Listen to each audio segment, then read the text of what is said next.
W dzisiejszych czasach banowanie gier nie jest jakimś niezwykłym zjawiskiem. Choć żyjemy w świecie, gdzie przemoc i seks są wszechobecne w filmach, wiadomościach oraz innych mediach, jednak to gry nadal są traktowane jako rozrywka dla dzieci i to one zazwyczaj na tym najbardziej cierpią. Tytuły najczęściej są banowane w Niemczech i Australii. W tych pierwszych czasami deweloperzy sami zmieniają cały sens gry, aby mogła ona pojawić się na tamtejszym rynku.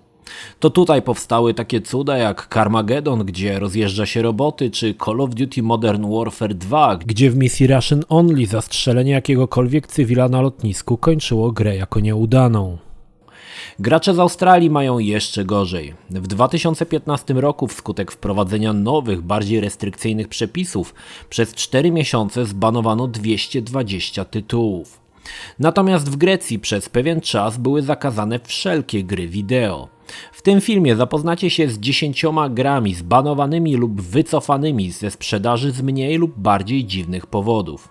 Oczywiście pominę takie wykwintne produkcje jak Caster Revenge czy Rayplay, jako gry, których powód wycofania ze sprzedaży jest aż nazbyt oczywisty. Seria God of War. Kratos nigdy nie należał do bohaterów, którzy cackają się ze swoimi wrogami. Seria jest pełna gwałtownych i brutalnych mordów, okraszonych od czasu do czasu cyckami. Warto wspomnieć tutaj urywanie głowy Heliosowi, odcinanie nóg Hermesowi czy masakracja twarzy Herkulesa.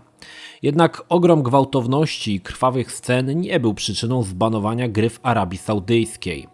Powodem oprócz dość sporej ilości golizny było użycie w tytule słowa God. Podobny los spotkał inne gry, gdzie słowo występowało w tytule, np. Injustice Gods Among Us, gdzie słowo God później zamieniono na Mighty. Ciekawe, jaki los spotkał np. takiego Godfathera. Mark Echo Getting Up Under Pressure Content. Dość mało znany tytuł sygnowany imieniem i nazwiskiem znanego producenta ubrań to gra o malowaniu graffiti na ścianach. Fabuła była dość słaba. Jako Train staraliśmy się zlikwidować uliczne gangi oraz zdemaskować burmistrza, który odpowiadał za śmierć ojca głównego bohatera. A naszym orężem w walce było mazanie po ścianach. W Nowej Zelandii uznano, że gra gloryfikuje street art. Cenzorzy uznali, że młodzi Nowozelandczycy po zagraniu w ten dość słaby tytuł wylegną tabunami na ulicy, aby mazać wrzuty i graffiti na każdej jednolitej twardej powierzchni, łącznie z czołami cenzorów. Football Manager 2005. Menadżery piłkarskie to gry, w których trudno doszukiwać się kontrowersji. No chyba, że czasami mamy możliwość przekupienia sędziów i kupienia meczu, ale to głównie w polskich wersjach, gdzie wszyscy i tak to przyjmują jako normę. Football Manager 2005 został zbanowany w całych Chinach. Powodem był błąd deweloperów, którzy zamieścili w grze Tybet jako osobne państwo. Chiny wpadły w furię i zakazano sprzedaży gry. Całe szczęście twórcy szybko poprawili swój błąd i wszyscy wysoką rangą oficjele, jak i sam Hu Jintao, mógł prowadzić spokojnie nasze białe orły do zwycięstwa. EA Sports MMA.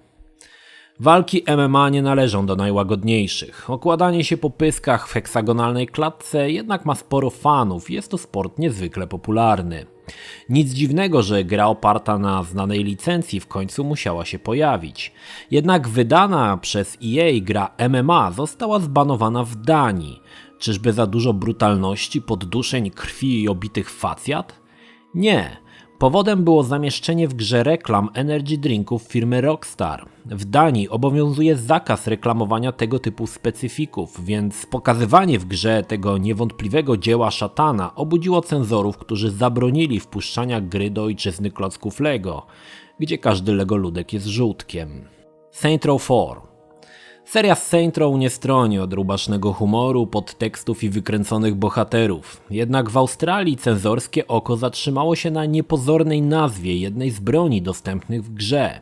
Mianowicie Alien Anal Probe, tłumacząc na słowiański analna sonda obcego pochodzenia. Australia uznała, że nazwa promuje przemoc seksualną, co jest dziwne, gdyż okładanie po twarzach wielkim fioletowym dildo przeszło tam bez problemu. Postal 2.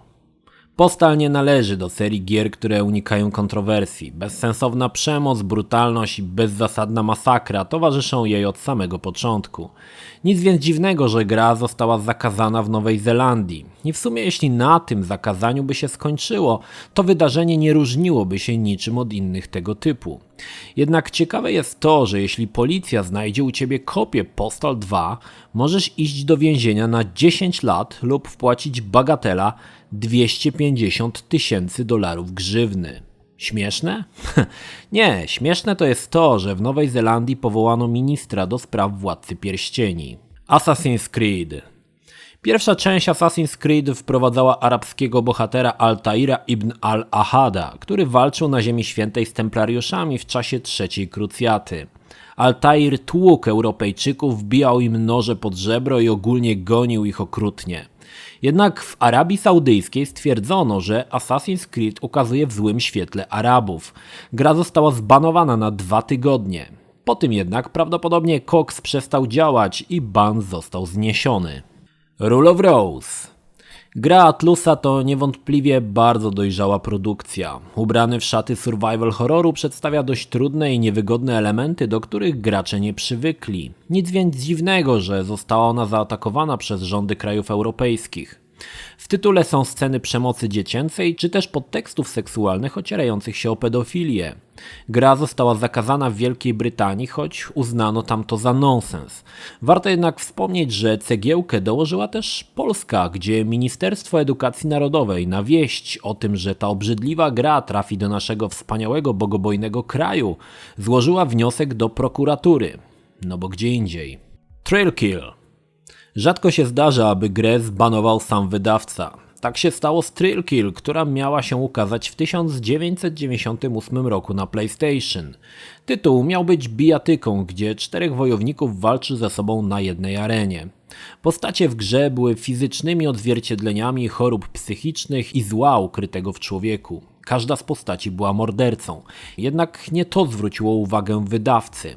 Autorzy zawarli w niej m.in. podteksty seksualne, fetyszyzm, znalazło się też odcinanie kończyn oraz ciosy specjalne o mocno sugestywnych nazwach jak Swallow This czy Bitch Slap.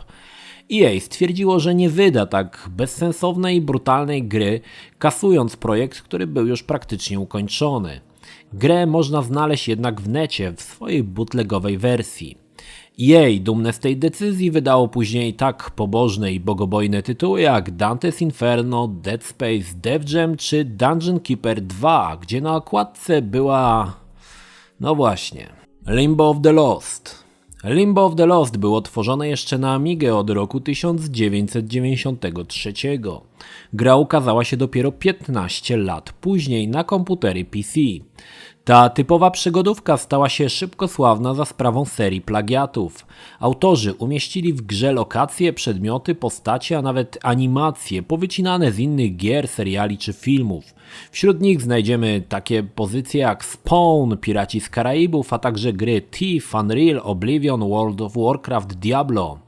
Gra po wprowadzeniu na rynek w przeciągu 3 dni od premiery została wycofana ze sprzedaży. Pomijając liczne plagiaty, gra jest bardzo słaba.